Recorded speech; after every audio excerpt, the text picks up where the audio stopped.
मेरे प्यारे बच्चों, कैसे हैं आप? क्या आज आप कुछ नया सीखने के लिए तैयार हैं?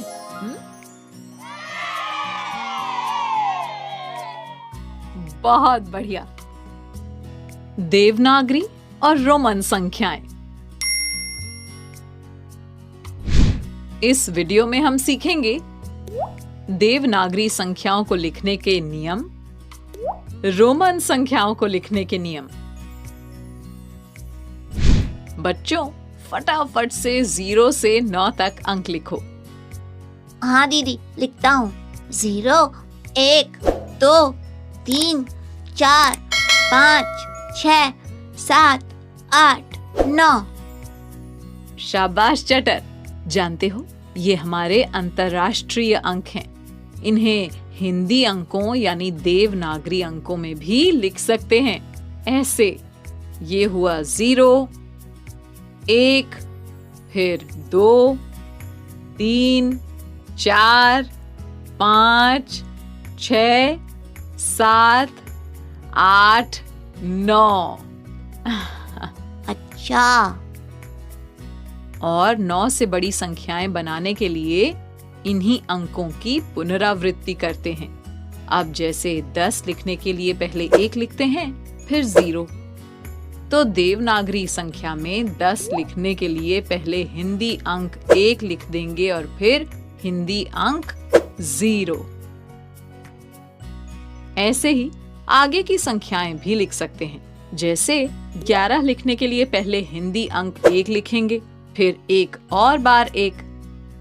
12 लिखने के लिए हिंदी अंक 1, फिर हिंदी अंक 2। 13 के लिए हिंदी अंक 1, फिर हिंदी अंक 3। ऐसे ही संख्या 20 तक। ओ, समझ गई दीदी। चलो, तो फिर 30 तक संख्याओं को देवनागरी संख्याओं में लिखो।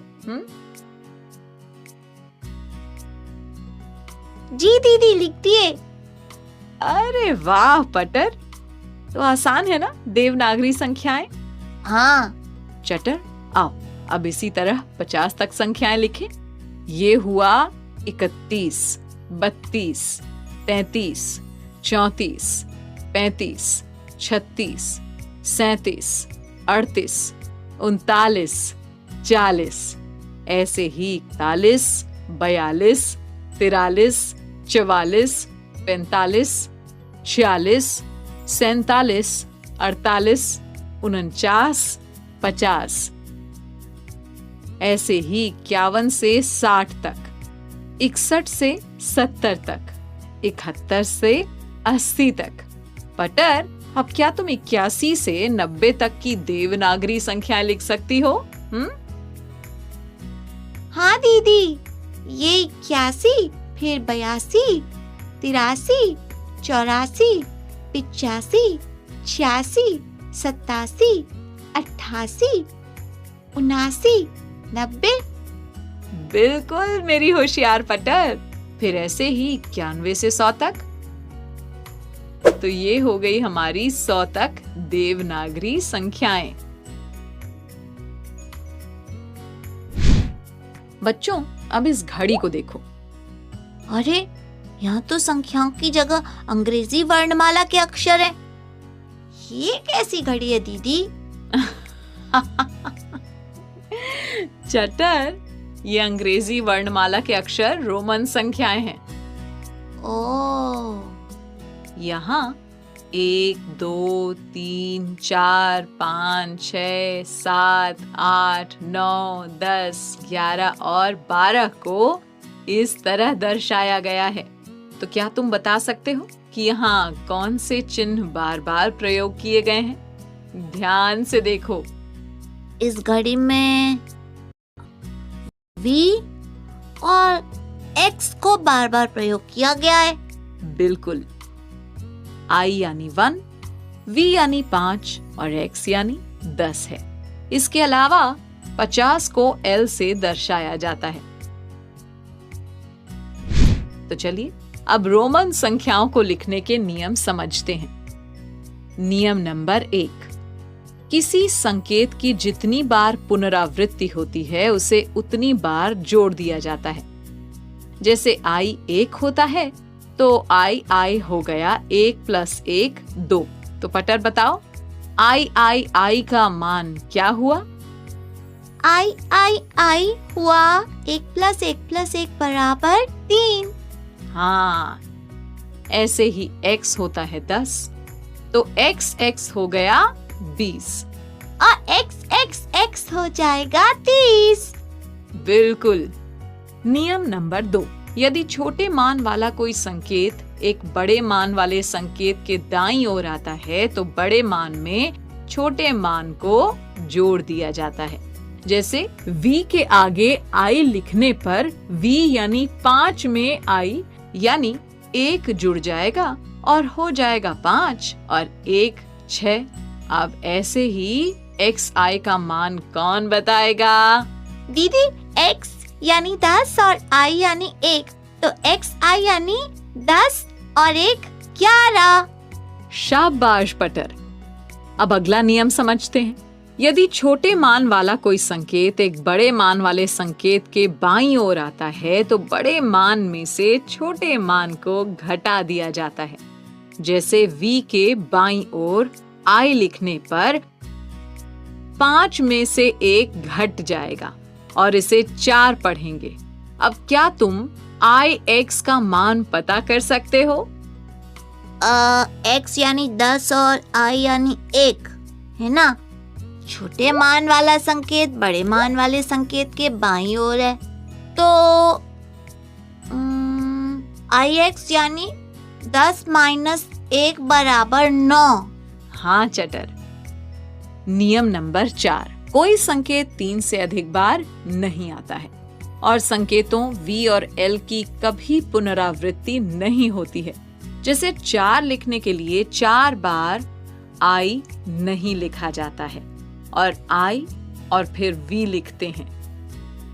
तो बताओ क्या 40 लिखने के लिए x लिख सकते हैं? नहीं दीदी। बिल्कुल। 40 को रोमन में लिखने के लिए XL लिखते हैं, यानी 50 से 10 कम। नियम नंबर 5, संकेत V और L को कभी भी बड़े मान वाले संकेत के बाईं ओर नहीं लिखा जाता, यानी V और L के मानों को कभी भी घटाया नहीं जाता है। जैसे हम 45 को रोमन में VL नहीं लिख सकते, यानी L में से V घटा नहीं सकते। 45 को 40 और 5 में तोड़ लेंगे। 40 यानी 50 - 10 यानी XL और 5 यानी V, तो 45 हुआ XLV। अब क्या आप 21 को रोमन संख्या में लिख सकते हैं? देखो 10 यानी X, तो 20 हो गया XX और 21 के लिए बस XX के आगे I लगा देंगे, क्योंकि बड़े संकेत के दाएं ओर छोटा संकेत लगाने से वो जुड़ जाता है ना। हाँ, तो ये हो गया XXI। अब 47 को रोमन संख्या में लिखते हैं। सबसे पहले 47 को हम 40 और 7 में तोड़ लेते हैं। और अब बताओ 40 को रोमन में कैसे लिखेंगे? 10 होता है x और 40 यानी 10 के 4 समूह, तो हो गया XXXX। अरे नहीं, कोई भी संकेत 3 से ज्यादा बार तो आ ही नहीं सकता है और यहाँ तो x 4 बार आ रहा है। ओह, तो अब क्या करें दीदी? अब अगर L से पहले x लगा दें तो देखिए बन गया ना 40, क्योंकि बड़े मान वाले संकेत के बाईं ओर छोटे मान का संकेत लगाने से वो बड़ी संख्या के मान से घट जाता है ना। तो 50 - 10 हुआ 40। और इसके बाद 7 के लिए इसके आगे VII लगा देंगे, यानी 47 होगा XLVII। हाँ चटर। और अब XIX का मान अंतरराष्ट्रीय संख्या में बताओ।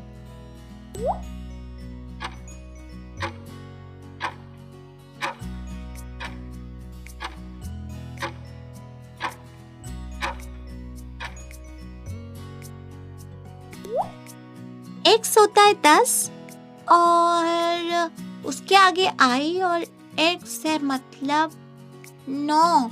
तो 10 प्लस 9 हुआ 19। तो x i x होगा 19। और x x x i i का मान कैसे पता करेंगे? x यानी 10, फिर एक और x तो हो गया 20, फिर एक और x यानी 30, फिर i यानी 1 जोड़ेंगे तो हो गया 31, और फिर एक और i यानी 32। शाबाश चटर। यहाँ देखो, एक रोमन संख्या लिखी गई है। अब क्या तुम देवनागरी और अंतरराष्ट्रीय संख्या में समान संख्या लिख सकते हो? x यानी 10, i यानी 1, v यानी 5, xx हो गया 20 और iv हुआ 4। तो xxiv यानी 24। मतलब गोले में लिख देंगे 24। अब 24 को देवनागरी संख्या में लिखेंगे। 2 को लिखेंगे ऐसे और 4 को ऐसे। ये बन गया 24। एकदम ठीक मेरे बच्चों। बच्चों, आपने देवनागरी और रोमन संख्याओं को समझ लिया है। अब आपको ओके बच्चों, बाय बाय। बाय बच्चों।